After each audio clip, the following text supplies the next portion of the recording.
Let me ask you, how is date the rate, marry the house working for your clients? When interest rates started to when they started to increase, they started to go up in 2022. The industry adopted the slogan "Date the rate, marry the house." The idea was, look, buy the house now, refinance 6 to 12 months, get the lower rate, the lower payment. It's all good. Just date that rate. Don't keep it permanently. Marry the house. But what happened? Well, for many people, that concept got ran over, right? The first challenge was higher for longer. So interest rates didn't come down. They didn't come down necessarily enough to help these home buyers refinance. And now, where they've been promised, or at least implied, you'd be able to refinance in 6 to 12 months, certainly by 18 months. 3 years later, and they're still dating that rate.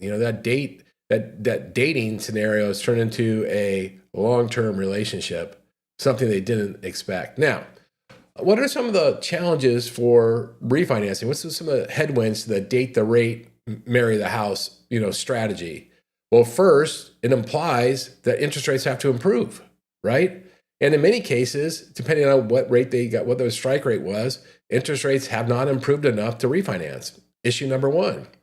Issue number two is that it pretty much also implies that the home's value needs to stay constant or improve.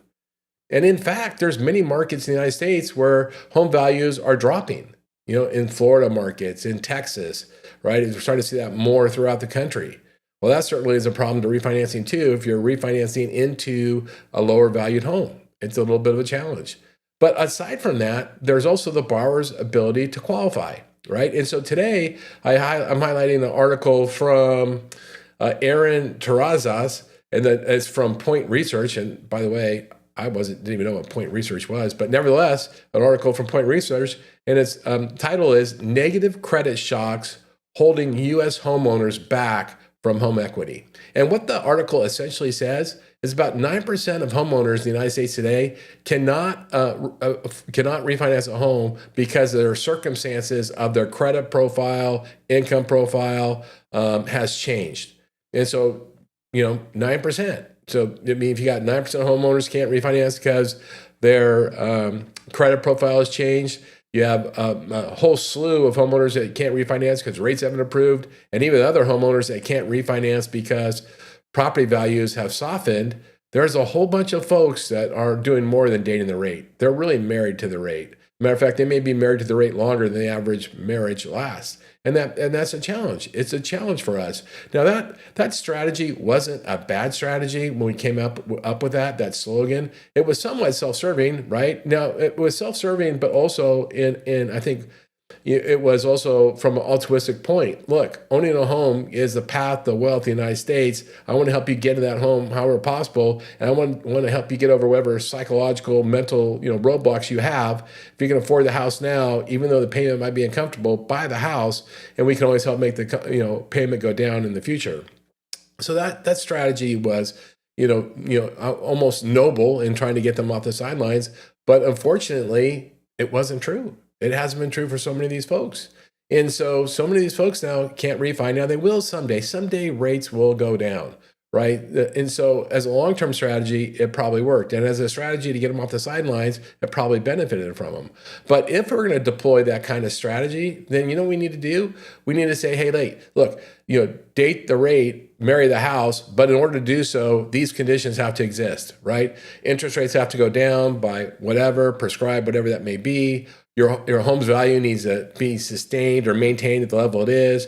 Your income and credit profile, your income has to stay the same level. Your type of income has to stay the same level. Your credit profile has to stay the same level. Like all these conditions have to exist for us to refinance. Without that, we can't refinance. So we need to have truth in lending, full disclosure. Look, I think you'll be able to date this rate, but all these things have to be, available for us to do so.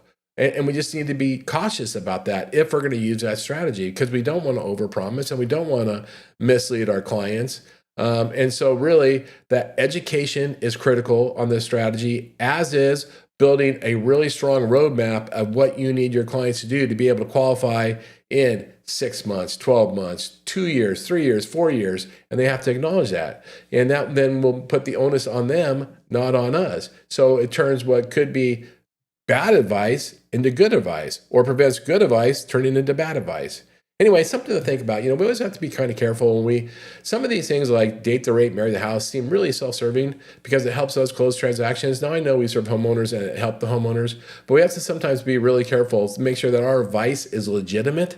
And if not, if our advice turns to be false over time, so does our trust with our clients. So does our legitimacy, right? So does that value we seem to be charging for. So just be cautious. I put a link to this article, this point article. I'll put a link below. I did a healthy, lengthy LinkedIn post on this earlier today. Check out the LinkedIn post. I put all the arguments for and against it, talking about the credit shocks, talking about the changes in people's circumstances. I know we're all best. I know we're all intended to do the best for our clients. Let's just make sure we're constantly do that. Let's stay informed.